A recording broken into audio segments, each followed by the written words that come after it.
విద్యారంగంలో విప్లవాత్మక మార్పులకు కూటమి ప్రభుత్వం శ్రీకారం చుట్టిందని మంత్రి అనగాని సత్యప్రసాద్ అన్నారు. తిరుపతిలో జరిగిన షైనింగ్ స్టార్స్ 2026 కార్యక్రమంలో ఆయన పాల్గొన్నారు. విద్యాశాఖ మంత్రి నారా లోకేష్ నాయకత్వంలో విద్యా వ్యవస్థను దేశంలోని అగ్రస్థానంలో నిలబెట్టేందుకు కృషి చేస్తున్నామని చెప్పారు.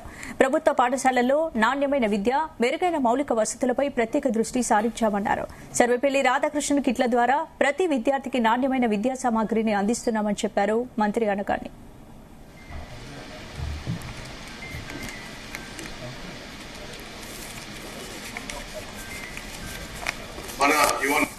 గౌరవ మంత్రివర్యులు నారా లోకేష్ గారి యొక్క ఆదేశాల మేరకు ప్రతిభకు మనం పట్టం కట్టాం.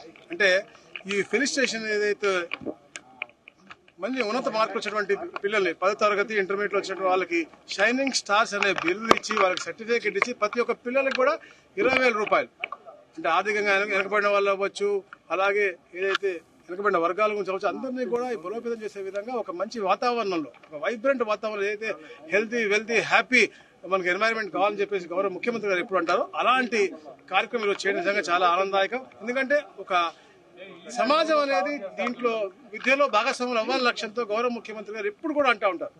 ప్రతి దాంట్లో కూడా మనకి వాళ్ళ భాగస్వాములు చేస్తేనే మన దానికి ఒక అవుట్కమ్ బాగుంటుందని అలాంటి గొప్ప ముఖ్యమంత్రి గారు ఉంటాం. అలానే మంచి మంచి ఆలోచనలు క్షేత్రస్థాయిలో అమలు చేయాలని చెప్పేసి గౌరవ ఉప ముఖ్యమంత్రి గారు ఎప్పుడు ఆలోచన చేస్తారు. కాబట్టి వారి యొక్క ఆలోచన మరి ముఖ్యంగా ఇంత విద్యావంతుడు మన ఐటీ శాఖ మరియు విద్యాశాఖ మంత్రిగా అవటం, దూరదృష్టి ఉన్నటువంటి ఒక యువకుడు అవటం నిజంగా చాలా ఆనందదాయకమైన విషయం. ఎందుకంటే ఈ ప్రభుత్వం వచ్చింది, ఎందుకంటే 2014-19లో ఈ రాష్ట్రం 3వ స్థానంలో దేశంలో, దాని తర్వాత 1924లో 19వ స్థానానికి పడిపోయింది. అలాంటి శాఖని ఛాలెంజ్ గా తీసుకుని తప్పకుండా ఈ శాఖని నేను ఉన్నత స్థానానికి తీసుకెళ్తాను, ప్రతి ఒక్క పేదవాడి కూడా విద్యని అభ్యసించే హక్కు ఉంది కాబట్టి వాళ్ళు కల్పిస్తారన్న లక్ష్యంతో ఈ రోజు ఈ కార్యక్రమం చేయడం, దాంతోపాటు ఎన్నో సంస్కరణలు తీసుకొచ్చారు. అందరూ చూశారు, సర్వేపల్లి రాధాకృష్ణ కిట్స్ అవ్వచ్చు, అలాగే మధ్యాహ్న భోజన పథకం ఇంటర్మీడియట్ కూడా ఇచ్చే విధంగా, అంటే డొక్కా సీతమ్మ మధ్యాహ్న భోజన పథకంతో పాటు ఇంటర్మీడియట్ వాళ్ళకు కూడా ఈ పథకం అమలు చేయడం, దాంతోపాటు మరి ముఖ్యంగా చూస్తా ఉన్నాం గౌరవ మంత్రివర్యులు నారా లోకేష్